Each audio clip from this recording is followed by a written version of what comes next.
Welcome back to my YouTube channel. Friends, आज हम stop salary का एक नया तरीका सीखने वाले हैं।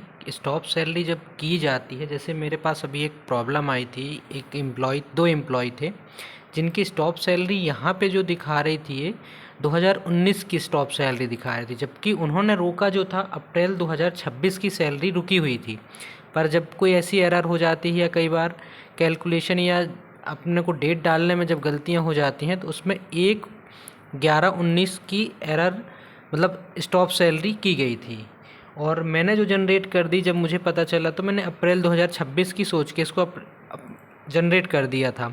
बट अब इसमें दिक्कत ये हो रही थी कि जब मैं पे रोल प्रोसेसिंग में जा रहा था और यहाँ से जब मैं अपनी सैलरी जनरेट कर रहा था एम्प्लॉय की स्टॉप सैलरी से, तो दिक्कत ये हो रही थी कि 26 के ऑर्डर में कोई भी, अप्रैल 2026 के ऑर्डर में कोई भी एम्प्लॉय की ऑर्डर नहीं दिखा रहा था यहाँ। और जब मैं जैसे ही यहाँ पे अप्रैल 2019 करता हूँ, क्योंकि स्टॉप सैलरी उसी समय हुई थी नवंबर के महीने में, तो जैसे ही किया ये, तो मेरे को यहाँ पे दोनों एम्प्लॉय की जो ऑर्डर मैंने बनाया था वो दिखाने लगा।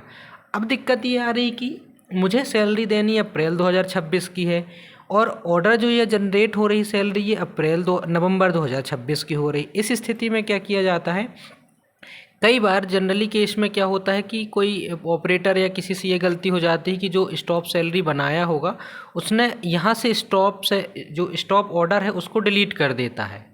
अब जब डिलीट कर दिया तो इसमें दिक्कत क्या हो रही है कि अब हमें सैलरी अप्रैल की जब जनरेट करनी है तो डायरेक्ट हमने एक बार यहाँ से जाके देख ली कि स्टॉप सैलरी ऑर्डर से जाके देख ली क्या अप्रैल 2026 का कोई ऑर्डर तो नहीं दिखा रहा है स्टॉप के लिए। सेकंड चीज़, एक और चीज़ आप देख लीजिए अपनी सेफ्टी के लिए कि यहाँ से इनकी पे स्लिप देख लीजिए, जिस मंथ की सैलरी आपको जनरेट करनी है। जैसे जब मुझे अभी 26 अप्रैल की 2026 की सैलरी इनको देनी है जो स्टॉप की हुई थी एम्प्लॉय से।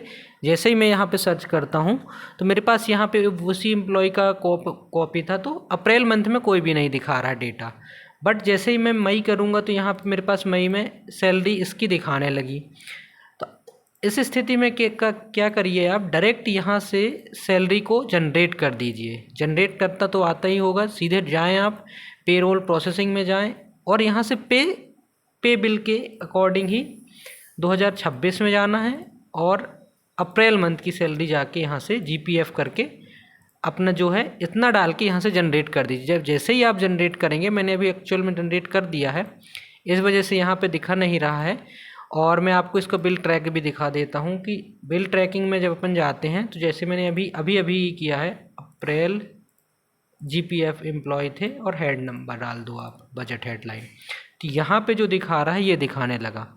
Bill request employee ID budget line अभी रिक्वेस्ट पेंडिंग में है, पे बिल अप्रैल 2026। एम्प्लॉय देख लीजिए क्या है, कई बार एक से ज़्यादा एम्प्लॉय या 2 एम्प्लॉय की भी रहती हैं। तो यहाँ मैंने जो 2 एम्प्लॉय थे, ये दोनों एम्प्लॉय की सैलरी यहाँ पे दिखाने लगी। अब बिल क्रिएट हो जाएगा तो बिल को अपन आगे बढ़ा देंगे।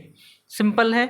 अगर जब भी कोई ऐसे केस में फंसे तो डायरेक्ट आप सैलरी स्लिप देख लें कि उस महीने की सैलरी जनरेट तो नहीं हुई थी तो आप डायरेक्ट जाके जनरेट भी कर सकते हैं स्टॉप सैलरी ऑर्डर को डिलीट करके।